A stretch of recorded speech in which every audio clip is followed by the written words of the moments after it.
Hello student, इस chemistry class में आप सभी का जो है स्वागत है।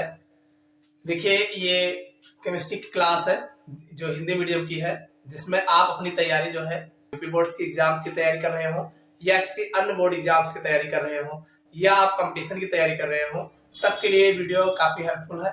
पिछले लेक्चर्स में हमने जो है बात किए थे आईयूपीएससी नेम, इस समय देख रहे हैं तो आईयूपीएससी नेम में हमने जो है पिछले लेक्चर्स में जो है एल्डिहाइडो का आईयूपीएससी नेम, एल्कोहल और एल्डिहाइडो का आईयूपीएससी नेम देखा था। आज इस लेक्चर्स में उसके आगे के जो ग्रुप है उनके बारे में बात करेंगे।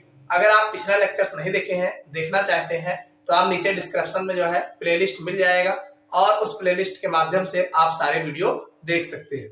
देखिए, अगर आपको आईयूपीएससी नेम में बहुत घबराहट होती है, समझ में नहीं आता है, तो आप हमारे इस चैनल के माध्यम से आप एक एक वीडियो देख करके जो है छोटा छोटा पार्ट्स में ये वीडियो है, आप देखोगे तो बिल्कुल कोई भी दिक्कत नहीं होगी, आपको आसानी से समझ में आ जाएगा। देखिए, अगर आप क्लास 12 की जो है यूपी बोर्ड एग्जाम्स की तैयारी करना चाहते हैं तो आप हमारे इस चैनल पर जो है यूपी बोर्ड्स या अदर बोर्ड एग्जाम्स की तैयारी जो है कंप्लीट तैयारी हम करवाते हैं।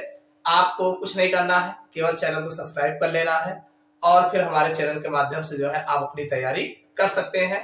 आज हम जो है इस लेक्चर्स में देखने वाले हैं कार्बोक्सिलिक ग्रुप क्या होते हैं और इनका आईयूपीएससी नेम कैसे लिखा जाता है और इसके आगे जो ग्रुप है उनकी बात करेंगे। तो सबसे पहले हम देखेंगे कार्बोक्सिलिक एसिड। देखिए, कार्बोक्सिलिक अम्ल की बात करें तो कार्बोक्सिलिक अम्ल का जो जनरल फार्मूला होता है, जनरल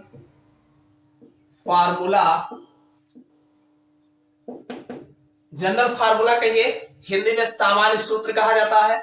तो इसका जो जनरल फार्मूला होता है RCOOH होता है, यानी कार्बोक्सिलिक अम्ल का जो सामान्य सूत्र होता है RCOOH होता है।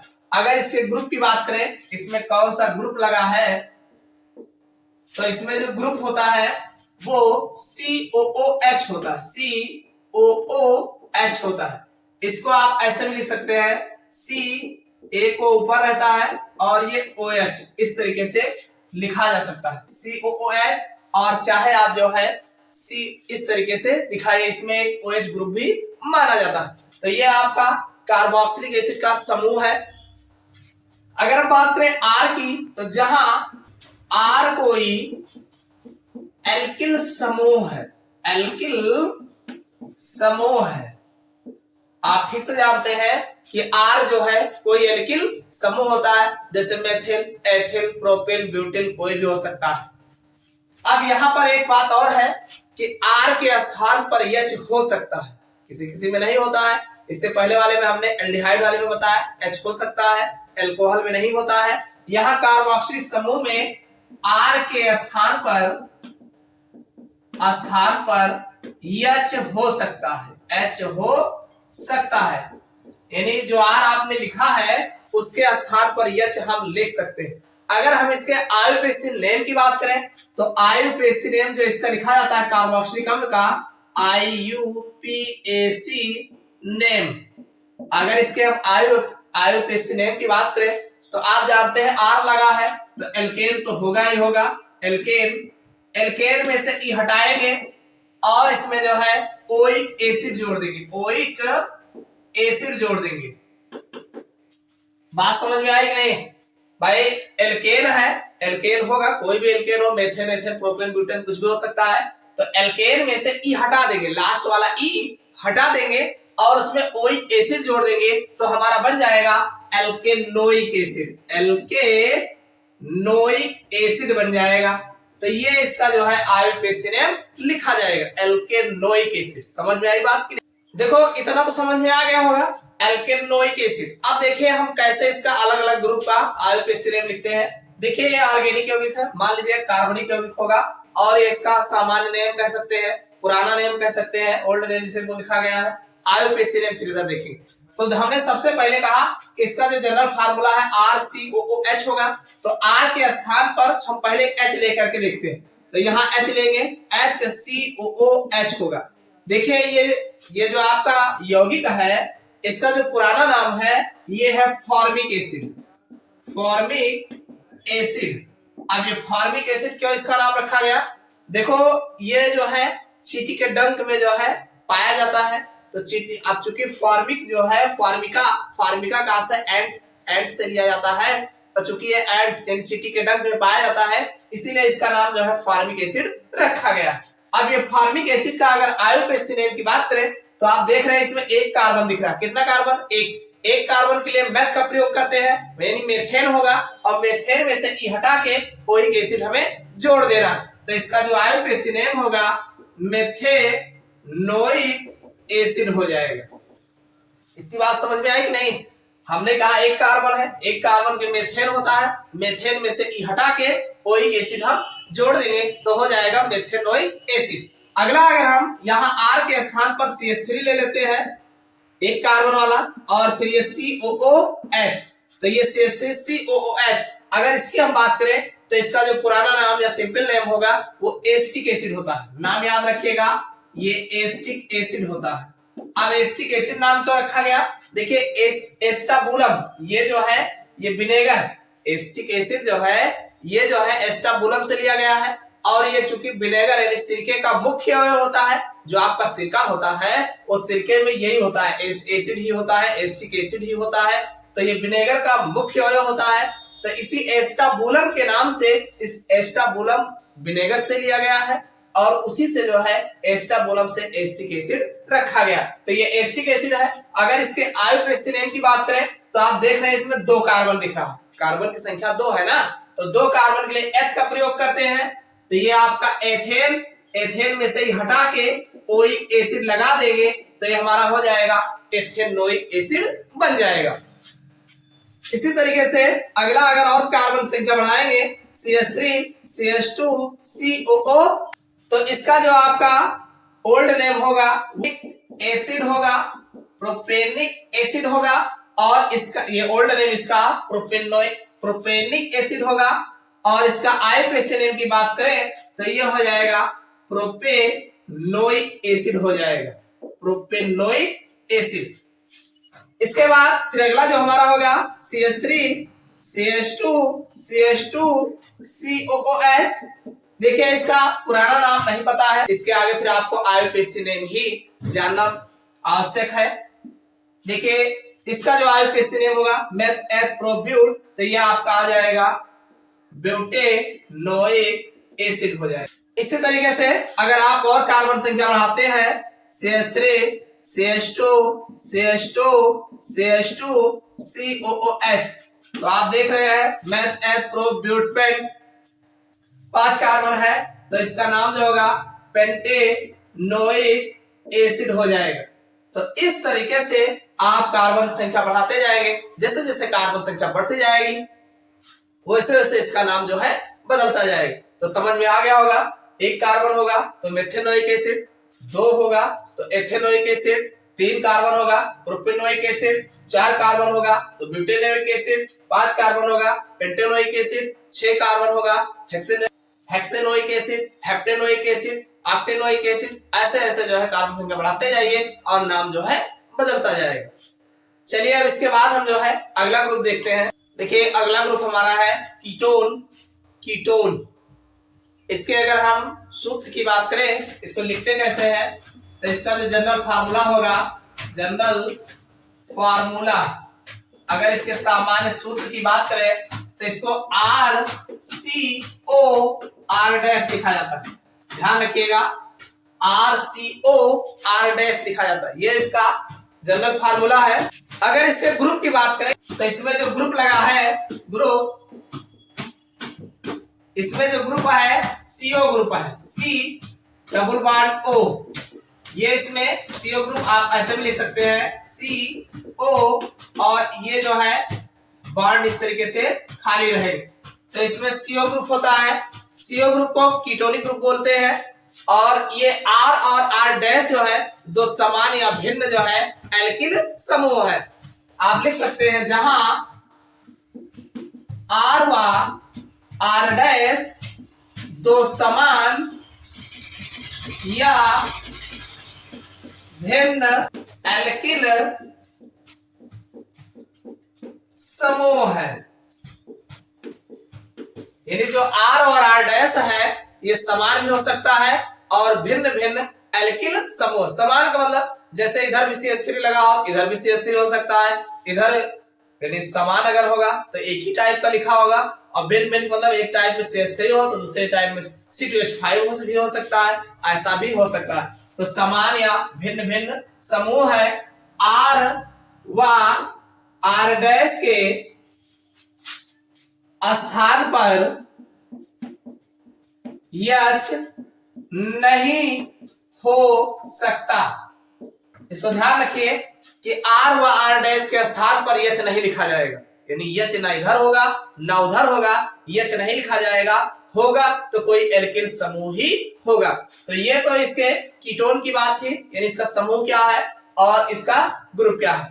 अगर इसके हम IUPAC नेम की बात करें, IUPAC नेम,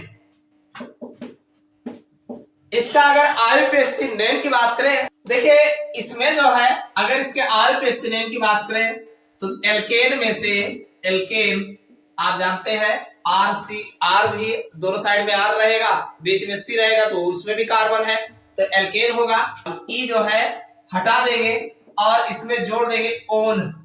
भाई कीटोन है ना, क्या है कीटोन लिखा है, कीटोन में लास्ट में ओन लगा, तो ओन जोड़ देंगे तो इसका IUPAC नेम जो बनेगा एल्के नॉन बनेगा। क्या बन जाएगा? एल्के नॉन, यानी इसका IUPAC नेम जो सामान्य नेम होगा वो एल्के नॉन लिखा जाएगा। अब कुछ एग्जाम्पल देख लेते हैं। देखिए इसका कुछ एग्जाम्पल्स जो है, देखिए इधर कार्बनिक यौगिक होगा, ऑर्गेनिक कंपाउंड, और इसका IUPAC नेम होगा। तो देखिए हमने कहा कि RCO R डैश, तो R पर अगर हम कोई एल्किल लेते हैं, जैसे मान लीजिए CH3 है, CO बीच में रहेगा है और इधर भी CH3 हो जाएगा, ठीक। तो अगर देखा जाए तो 1 2 3 कार्बन इसमें दिख रहे हैं, तो 3 कार्बन के लिए आप जानते हैं मैथ एथ प्रोप, इसमें आपका प्रोप होगा तो एक प्रोपेन होगा, प्रोपेन, प्रोपेन में से ई हटा के ओन जोड़ देंगे तो ये हो जाएगा प्रोपेनॉन हो जाएगा। क्या हो जाएगा? प्रोपेनॉन। इसी तरीके से अगर एक साइड में ये तो मान लीजिए सेम, ये R जो है CH3 था, ये भी CH3 था, आपकी सेम था, आपकी डिफरेंट ले लेते हैं, जैसे CH3 CH2 CO CH3, भाई कार्बन की संख्या इसमें जो है एक इधर ज्यादा है तो मैथ एथ प्रो ब्यूट, ये हो जाएगा ब्यूटेन, ब्यूटेन में से हटा के ओन जोड़ देंगे ब्यूटेनोन। एक चीज और ध्यान रखना, इसमें आप जब नंबरिंग करोगे 1 2 3 4 4 कार्बन नंबरिंग में आएगा, तब आपने ब्यूटेन रखा। और ध्यान सुनिए, आपके कीटोनिक समूह कहाँ लगा है? दूसरे पे लगा है, तो ये ब्यूटेनॉन 2 हो जाएगा, क्योंकि दूसरे पर लगा है तो इसीलिए। चलो अगला देख लेते हैं। इसी तरीके से CH3 CH2 CO CH2 CH3, अगर इसके हम IUPAC नेम की बात करें, नंबरिंग करोगे 1 2 3 4 5, 5 कार्बन आएंगे, तो ये जाहिर सी बात में एथ प्रो ब्यूट पेंट होगा, पेंटेनॉन बनेगा, पेंटेनॉन इसका IUPAC नेम बनेगा। साथ में तीसरे पर CO लगा है तो पेंटेनॉन 3 हो जाएगा। इतनी बात समझ में आएगी नहीं? भाई ये जो हमारा ग्रुप है जिस जगह पे लगा होगा कीटोनिक ग्रुप, उसको भी तो बताएंगे, तो यहाँ लास्ट में लिख देंगे कहां पर ये ग्रुप हमारा लगा हो। चलिए अगला हमारे पास जो यौगिका है, देखिए इधर नंबरिंग करोगे, इधर से ही करोगे, क्योंकि यहाँ पे हमारा CO समूह है, तो ये 1 2 3 4 5 6 7, भाई नंबरिंग आप जानते हैं उधर से ही करेंगे जिधर से कोई ग्रुप हमारा पहले मिल जाए, तो यहां से नंबरिंग करोगे तो meth eth prop but pent hex hept, heptanone बनेगा, हेप्टेनॉन, हेप्टेनॉन बन जाएगा। अरे हेप्टेन में से ही हटा के और तो जोड़ना ही जोड़ना है, साथ में कहां पे है? तीसरे पे है, तो ये हेप्टेनॉन 3 जो है इसका IUPAC नेम बनेगा। एग्जाम्पल समझ में आया होगा। देखिए यहाँ पे 3 कार्बन है तो प्रोप का प्रयोग करोगे, अब शायद इससे छोटा तो इसमें कोई कीटोनिक समूह वाला यौगिक होगा ही नहीं, क्योंकि इधर भी R होगा, इधर भी R होगा। R में आप जानते हैं एक कार्बन वाला कम से कम CH3 होता है, तो मैथ एथ प्रोप, ये आपका प्रोपेनॉन, अगर देखा जाए तो प्रोपेनॉन 2 भी लिख सकते हैं। इसी तरीके से अगर दूसरे की बात करें तो इधर CH3 है, इधर CH2 CH3 लगा है, C2H5 लगा है, इधर CH3 लगा है, तो इसके आईयूपीएसी नेम की बात करेंगे, नंबरिंग इधर से करेंगे जिधर से हमारा सीओ ग्रुप पहले मिलेगा। तो यहां से नंबरिंग करोगे 1 2 3 4, 4 कार्बन के लिए ब्यूट का प्रयोग करेंगे, ब्यूटेनॉन बनेगा और दूसरे पे सीओ लगा है तो ब्यूटेनॉन 2 हो जाएगा। इसी तरीके से इसमें दोनों साइड में C2H5 लगा है, अरे CH3 CH2 को आप C2H5 लिख सकते हैं। तो ये आपका लगा हुआ है, तो ये आपका नंबरिंग करोगे 5 कार्बन आएगा, 5 कार्बन के लिए पेंटेन, पेंटेन में से ई हटा के ऑन जोड़ देंगे, पेंटेनॉन हो जाएगा। अभी तीसरे कार्बन पे CO है तो 3 हो जाएगा। इसी तरीके से जैसे जैसे आप कार्बन संख्या बढ़ाते जाते हैं, बस ध्यान रखना नंबरिंग उधर से ही करेंगे जिधर से हमारा ग्रुप जो है पहले मिल जाए, और जिस पर ग्रुप लगा होगा लास्ट में जो है उस संख्या को लिख देते हैं। तो इस तरीके से हमारा कीटोनों का जो है आईयूपीएसी ने लिखा। चलिए कीटोन के बाद अगला हमारा जो ग्रुप है ईथर, ईथर की बात कर लेते हैं। ईथर क्या होते हैं? देखो ईथर हमारा जो है इसका जो सामान्य सूत्र होगा, जनरल फार्मूला, इसका जो फार्मूला ईथर का लिखा जाता है ROR डैश लिखा जाता है, ROR डैश। ईथर में O होता है, यानी एक ऑक्सीजन होगा, दोनों साइड में हाइफन लगा होगा। इसका जो ग्रुप होता है, ग्रुप की अगर हम बात करें तो इसमें ये O होता है, ओनली O होता है, ऑक्सीजन होता है, दोनों साइड में जो है हाइफन लगा होता है। अब इधर भी R है, इधर भी R है, दोनों सेम भी हो सकते हैं और अलग अलग भी हो सकते हैं। एक बात यहां और जानिएगा, जहां R व R डैश दो समान या भिन्न एल्किल समूह है, यानी जो R है या R डैश है, ये समान भी हो सकता है, अलग अलग भी हो सकता है, क्या है? एल्किल समूह है। इनके स्थान पर एक चीज ध्यान रखना, H नहीं होगा, इनके स्थान पर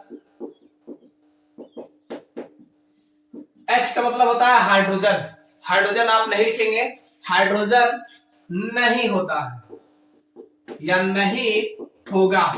इतनी बात समझ में आ गई। अगर इनके हम आईयूपीएसी नेम की बात करें तो इनका जो आईयूपीएसी नेम लिखा जाएगा आईयूपीएसी नेम। देखो आप जान रहे हैं ये ऑक्सीजन है, इसमें कोई कार्बन नहीं है, कोई कार्बन तो है नहीं।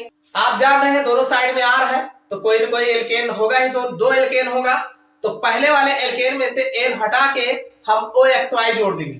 तो ये हमारा इसका एल्केन में से N हटा देंगे और OXY जोड़ देंगे और दूसरा एल्केन हमारा वैसे का वैसे बना रहेगा। तो इसका जो आईयूपीएसी नेम बनेगा एल्कोक्सी एल्केन बनेगा। एल्कोक्सी एल्केन जो है इसका आईयूपीएसी नेम बनेगा। इतनी बात समझ में आई नहीं? देखो आप जान रहे हैं दोनों साइड में R लिखा है, तो अब बीच में कार्बन तो है नहीं कि एक साथ जोड़ दोगे, अलग अलग ही होगा।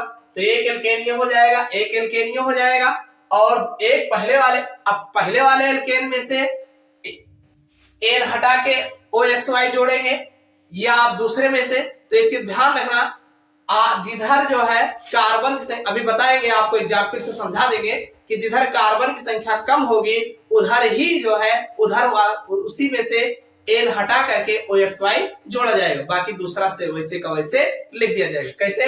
तो ये आपका आईयूपीएसी नेम बन जाएगा एल्कोक्सी एल्केन। अब एग्जाम्पल देखते हैं तभी समझ में। चलिए इधर ये आपका ऑर्गेनिक कंपाउंड होगा, कार्बनिक होगी, ये इसका पुराना नाम हो जाएगा, ये इसका आईयूपीएसी नेम होगा।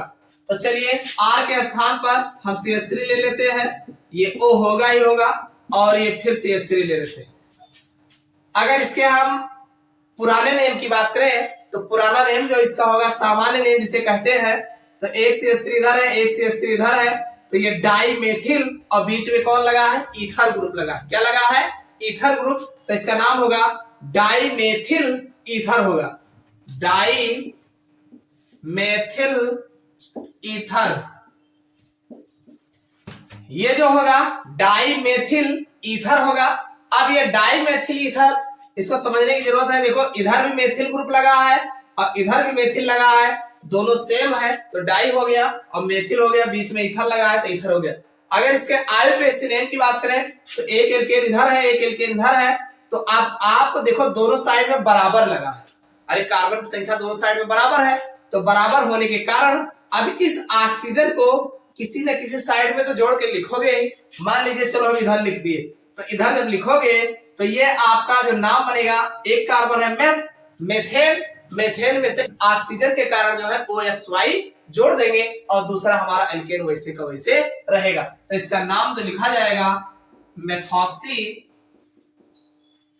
मेथॉक्सी भाई इस एक कार्बन के लिए मेथ में मेथेन, मेथेन में से एन हटा के OXY जोड़ देंगे क्योंकि ऑक्सीजन लगाया है तो मेथॉक्सी हो जाएगा। और ये हमारा एक कार्बन वाला मेथेन होता ही है तो ये हो जाएगा मीथेन। इतनी बात समझ में आई कि नहीं भाई? हमने ऑक्सीजन इधर लिखा उस वाले में से एन हटा के OXY जोड़ दिए तो हो जाएगा मेथॉक्सी और दूसरा हमारा मेथेन रहेगा ही रहेगा। चलो अगला ग्रुप एग्जाम्पल देख लेते। अगर इसके हम देखो 1 2 3 ये 2 कार्बन इधर है, एक कार्बन इधर है, अलग अलग है एल्किल समूह। अब इसके अगर आप पुराने नेम की बात करें तो ये मेथिल होगा और ये एथिल होगा। ये आपका मेथिल हो जाएगा एक कार्बन के लिए और ये एथिल हो जाएगा।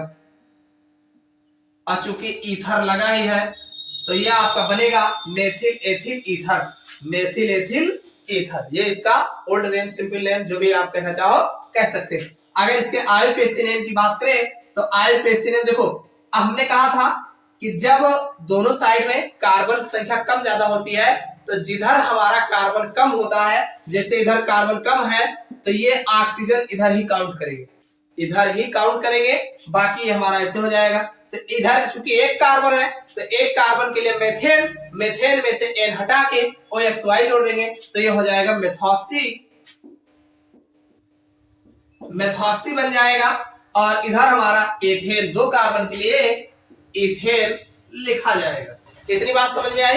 अरे पहली बात तो ये डिसीजन ले लो, ये ऑक्सीजन किसके साथ भेजोगे, इनके साथ रखोगे कि इनके साथ? तो ऑक्सीजन उनके साथ रखेंगे जिनके साथ कार्बन कम होगा, जिनके पास कार्बन कम होगा। तो इनके पास कार्बन कम है तो इन ऑक्सीजन को इधर ले लेंगे। तो मेथेन है, एक कार्बन है तो मेथेन होगा, मेथेन में से एन हटा देंगे, OXY जोड़ेंगे क्योंकि हमारा ऑक्सीजन लगा है, मेथॉक्सी हो जाएगा। और ये मेथॉक्सी हो जाएगा। इधर 2 कार्बन है, 2 कार्बन के लिए एथेन का प्रयोग करते ही।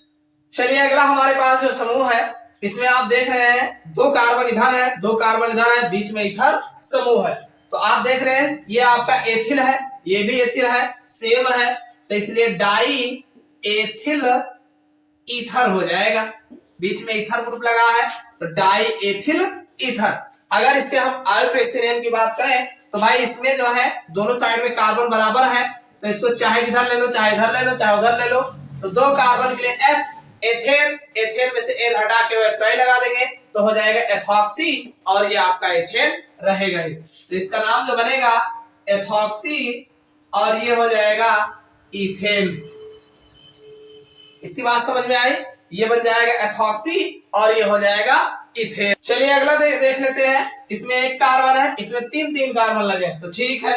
ये आपका मेथिल है और मेथ एथ प्रोप, तो ये हो जाएगा इसका पुराना नाम मेथिल प्रोपिल एथर। ये इसका सामान्य नेम जो बनेगा मेथिल प्रोपिल ईथर।